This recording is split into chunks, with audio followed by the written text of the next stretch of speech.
వీఓఏలందరికీ నమస్కారం. అజీవిక మొదటి క్వార్టర్, రెండవ క్వార్టర్ పూర్తి చేసాం. మూడవ క్వార్టర్ ఎలా చేయాలో చూద్దాం. సిఆర్పి అజీవిక యాప్లోకి వెళ్తాము.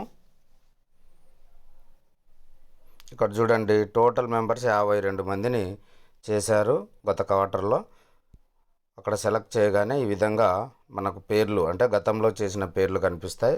ఇక్కడ ఏప్రిల్ టు జూను దగ్గర, అక్టోబర్ టు డిసెంబర్ సెలెక్ట్ చేసి కింద ప్లస్ గుర్తు సెలెక్ట్ చేయాలి.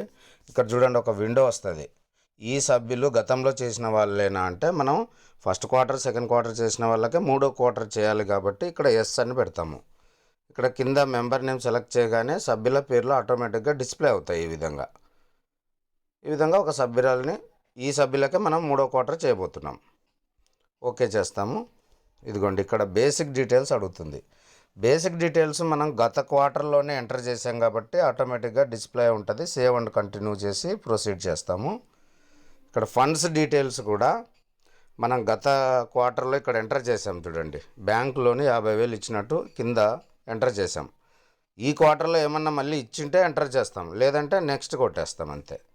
జీవనోపాధి కూడా ఈ 3 నెలల క్వార్టర్లో ఏదైనా కొత్త జీవనోపాధి ఏర్పాటు చేస్తే ఎంటర్ చేస్తాం, లేదంటే గత క్వార్టర్లో మనం వ్యవసాయం అని పెట్టాము కాబట్టి అదే సబ్మిట్ చేస్తాం.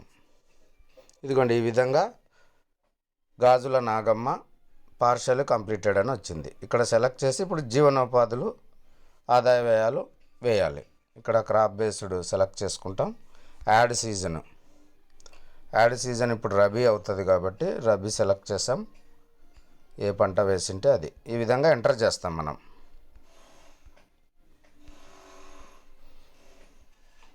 అంటే ఈ వీడియో ఉద్దేశం ఏంటంటే, ప్రతి 3 నెలలకోసారి లోన్ ఇచ్చినట్లు, ప్రతి 3 నెలలకోసారి కొత్త జీవనోపాధి ఎంటర్ చేయకుండా వాస్తవంగా కరెక్ట్గా డేటాని ఎంటర్ చేయాలన్నదే ఈ వీడియో ఉద్దేశం. కాబట్టి దయచేసి దాన్ని అర్థం చేసుకోవాలని మనవి చేస్తున్నాను. అలాగే ఇప్పుడు చూడండి, గ్రాస్ ఇన్కమ్ 45,000 వచ్చింది. ఇక్కడ ఎక్స్పెండిచర్ కూడా మనం ఎంటర్ చేయాల్సి ఉంటుంది.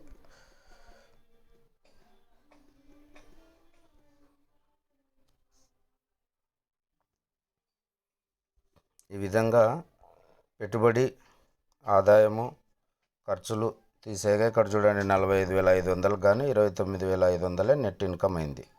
సేవ్ చేస్తాం. ఇదిగోండి, సేవ్ అయిన వివరాలు ఇక్కడ మనకు కనిపిస్తాయి. ఈ విధంగా వెనక్కి వెళ్తే ఇదిగోండి, క్రాప్ బేస్డ్ ఎదురుగా టిక్ పడింది, థర్డ్ క్వార్టర్. ఇప్పుడు కింద అడుగున ఉన్న సెండ్ ఫర్ అప్రూవల్ సెలెక్ట్ చేస్తే ఈ విధంగా data send for approval okay చేస్తే ఇదిగోండి, గాజుల నాగమ్మ లాక్ పడిపోయింది. ఈ విధంగా థర్డ్ క్వార్టర్ చేయాలని మనవి చేస్తున్నాం. Thank you.